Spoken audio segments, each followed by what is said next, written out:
Hello and welcome to 680 Home Video Channel, a web series where we answer all of your real estate questions. I'm your host Theodora and I'm talking to local East Bay real estate broker Doug Buenz. Hi Doug, it's great to see you. Today we're discussing property taxes. Doug, how much am I going to expect to pay on a property tax? Property taxes in the East Bay area here average about 1.2% of the purchase price. So on $1 million house, you'd pay about $12,000 a year or $1,000 a month. The assessed value of the property is typically the sales price. So whatever you pay for the property, that's the assessed value. Because of Prop 13, the assessed value is limited to a 2% increase per year. The assessed value, as you know, in a declining market, the market value of a property could go down, and the assessor's office will lower the assessed value of a property. However, you have to appeal that. So surprisingly, they won't just voluntarily give the money up. You have to go chase it out of them. Tax years, the property tax year is split. It runs from July 1st to June 30th. So there's two halves to a property tax payment. The first half is due in November and it's late in December. The second half, which covers January through June, is due in March and late in April. There's another facet to property taxes when you purchase a property, and that's supplemental tax bills.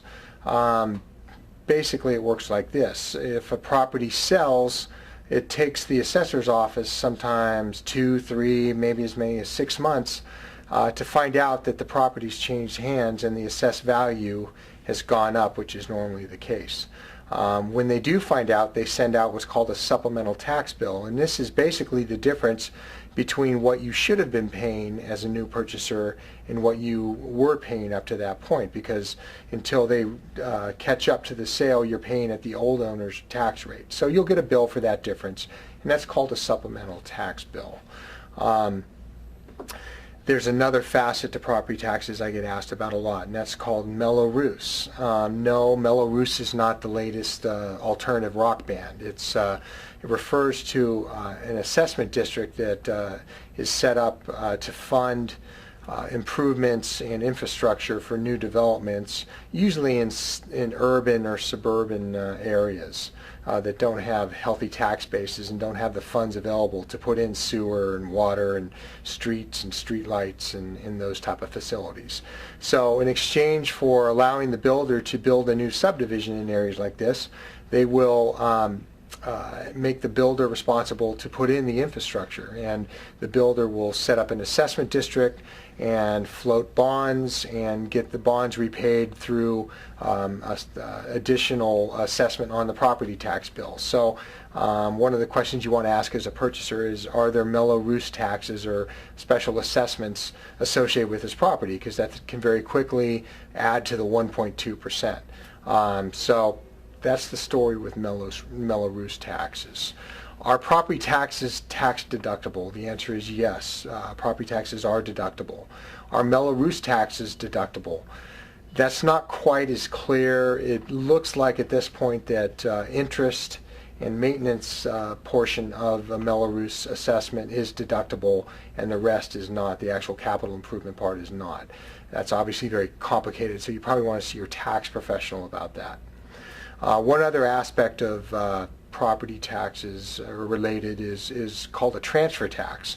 In California, most counties have what's called a transfer tax. In this area, it's $1.10 per thousand. So if you sell $1 million house, there's a $1,100 transfer tax that's paid when the property sells. Normally the seller pays for that. It is negotiable, but normal practice is the seller pays for the county transfer tax. In addition to that, Several cities have transfer taxes just for their city. And in the East Bay here, that can be as high as $4.40 per thousand. So literally 4 times the county transfer tax. And that's not a pleasant surprise for many sellers when they go to the closing table. Usually city transfer taxes are split 50-50 between the buyer and the seller to hopefully mitigate the pain of that tax. We're starting to see more of in California what we call private transfer taxes, where builders and other individuals are putting in the deed a transfer tax due when the property sells, or a fee due to either the builder or private party every time the property sells. So especially if you're in newer areas, you want to check to make sure there's no private transfer taxes as well.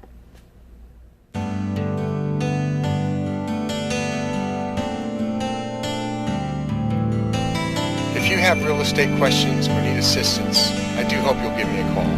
I'm worthy of your trust.